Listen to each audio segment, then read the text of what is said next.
റോഡിൽ ഇറച്ചി പറ്റും, അതിലൊരു ഡൗട്ടും ഇല്ല. വളരെ സീരിയസ് മാറ്ററാ. ഞാൻ എറണാകുളം മുതൽ കണ്ണൂർ വരെ ഡ്രൈവ് ചെയ്യുമ്പോൾ പലതും എക്സ്പീരിയൻസ് ചെയ്തിട്ടുണ്ട് ഈ പുതിയതായിട്ട് വന്ന ഹൈ സ്പീഡ് റോഡിനെ കുറിച്ച് എന്നാന്ന് പറയുന്നത്. നിങ്ങളൊരു കോണ്ടന്റ് ക്രിയേറ്റർ ആണോ, ഇൻഫ്ലുവൻസർ ആണോ, അങ്ങനെയാണെങ്കിൽ ഇതുപോലത്തെ ഒരു വീഡിയോ ചെയ്യും. കേരളത്തിൽ 3.5 കോടി ജനങ്ങളുണ്ട്, അവരെല്ലാവരും കാണണം. ഡ്രൈവിംഗ് അറിയുന്നവരും അറിയാത്തവരും വീട്ടിൽ വെറുതെ ഇരിക്കുന്ന നിങ്ങളെ അമ്മൂമ്മയായാലും കാണണം. സോ നിയമം പഠിപ്പിക്കാൻ വന്നതല്ല, അതിന് ഞാൻ ആരുമല്ല. അറ്റ്ലീസ്റ്റ് ഈ 3 ട്രാക്ക് എന്താണെന്ന് എല്ലാവരും അറിഞ്ഞിരിക്കണം. തേർഡ് ഉള്ള ഹൈ സ്പീഡ് ട്രാക്ക്, അതിൽ ഓവർടേക്ക് ചെയ്യാൻ വേണ്ടി മാത്രമുള്ള ട്രാക്കാണ്. അതിലൂടെ സ്ലോയിൽ പോവരുത്, ലെഫ്റ്റിലൂടെ ഓവർടേക്ക് ചെയ്യരുത്, റൈറ്റിലൂടെ മാത്രം ഓവർടേക്ക് ചെയ്യുക. ഈ 3 വരി ഉണ്ടെങ്കിൽ ലെഫ്റ്റിലാണ് നിങ്ങളെ ഹെവി വെഹിക്കിൾസ് പോകേണ്ടത്, സ്ലോ മൂവിങ് വെഹിക്കിൾസ് ലെഫ്റ്റിലൂടെയാണ് പോകേണ്ടത്.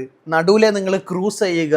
നിങ്ങൾ പൊക്കോണ്ടിരിക്കുന്ന സമയത്ത് ഓവർടേക്ക് ചെയ്യണമെങ്കിൽ റൈറ്റ് സൈഡിലെ ട്രാക്ക് യൂസ് ചെയ്യുക. ഓവർടേക്ക് ചെയ്തതിന് ശേഷം back to normal, back to the centre ട്രാക്കിലേക്ക് വരിക. റൈറ്റ് സൈഡിലെ പാട്ടും വെച്ച് സംസാരിച്ച് പോകാനുള്ള റോഡല്ല, അതിലൂടെ സ്ലോലി പോകരുത്. അതേപോലെ റോഡ് ക്രോസ് ചെയ്യാൻ ഒരു ഓപ്ഷനും ഇല്ല ഇവിടെ. ആൾക്കാർക്ക് ക്രോസ് ചെയ്യാൻ പാടില്ല. അത് നിങ്ങളെ വീട്ടിലുള്ളവർക്ക് പറഞ്ഞു കൊടുക്കുക. നിങ്ങൾ വയസ്സിൽ മൂത്തവരുണ്ടാവും, ഡ്രൈവിംഗ് അറിയാത്തവരുണ്ടാവും, പുതിയതായിട്ട് ഈ റോഡ് കാണുന്നവരുണ്ടാവും. കേരള 100% ലിറ്ററസി റേറ്റ് ഒക്കെ തന്നെയാണ്, എന്നാൽ ഈ കാര്യത്തിൽ വട്ടപ്പൂജ്യാണ്. കാരണം ഞാൻ നിങ്ങളെ പറയുന്നതല്ല, ഇത് ഓൾറെഡി ഒരുപാട് സംഭവിച്ചു കഴിഞ്ഞു. വലിയൊരു അപകടം ഒഴിവാക്കാൻ നമ്മളെല്ലാവരും ഒത്തുചേർന്നിരിക്കേണ്ടിയിരിക്കുന്നു. ആരൊക്കെ ഇൻസ്റ്റയിലും യൂട്യൂബിലും ഫേസ്ബുക്കിലും എവിടെയൊക്കെ വീഡിയോ ചെയ്യുന്നുണ്ട്, ഇതിനെ കുറിച്ചൊരു വീഡിയോ ചെയ്യുക. ചെയ്യാൻ പറ്റുന്നില്ലെങ്കിൽ ഈ വീഡിയോ എടുത്ത് നിങ്ങൾ റീപോസ്റ്റ് ചെയ്യുക. നിങ്ങൾ ഈ വീഡിയോ ഡൗൺലോഡ് ചെയ്തോ, എവിടെ വെച്ചാൽ പോസ്റ്റ് ചെയ്തോ, എവിടെ ഞാൻ കോപ്പിറൈറ്റ് കൊടുക്കില്ല. റോഡിലെ ലൈൻ എന്താണെന്ന് അറ്റ്ലീസ്റ്റ് പഠിക്കുക.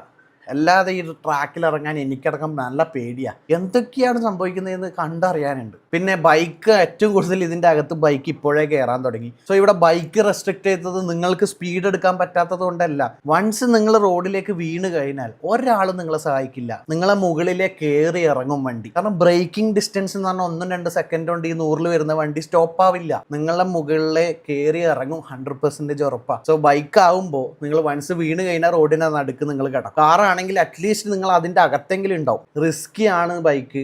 ഇനിയിപ്പം ബൈക്ക് കയറ്റിയിട്ട് ഒരു ആക്സിഡന്റ് സംഭവിച്ചതിന് നിങ്ങൾക്കോ ബൈക്കിന് ഒന്നിനും ഇൻഷുർ കിട്ടൂല. കാരണം നിങ്ങൾ ഇല്ലീഗലി ആണ് അവിടെ ബൈക്ക് ഓടിച്ചത്.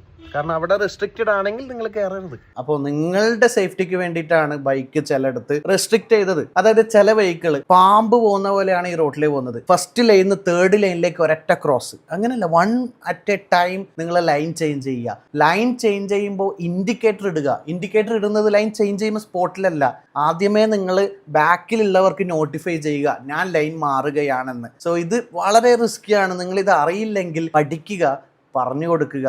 സോ ഇത് സീരിയസ്ലി വലിയൊരു റിസ്കിലേക്കാണ് എല്ലാവരും പോകാൻ പോകുന്നത്. ഒന്നും പറയരുത്, കമന്റ് ഇടരുത്. ഞാൻ സേഫ്റ്റിക്ക് വേണ്ടി മാത്രം ചെയ്ത വീഡിയോ ആണ്. നിങ്ങൾക്ക് ഇഷ്ടമുള്ള പോലെ എടുക്കാം. Thank you so much.